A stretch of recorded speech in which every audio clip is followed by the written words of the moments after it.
trouble traveling across the country?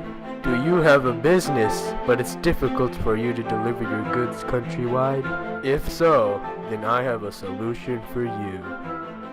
Hello, my name is Richard Travithick. On February 21st, 1804, I invented the steam train.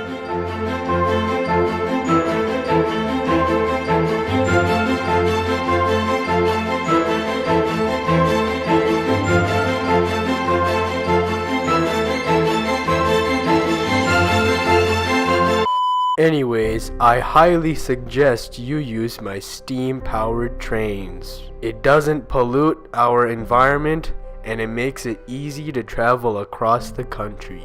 Best of all, you can transport anything across the country, including chickens. Chicken, chicken bop. Chicken, chicken bop. Chicken, chicken bop. Without my steam-powered trains, society would go a lot slower. My invention is very important because it encourages people to expand their business and travel across the country. After all, why smoke when you can steam?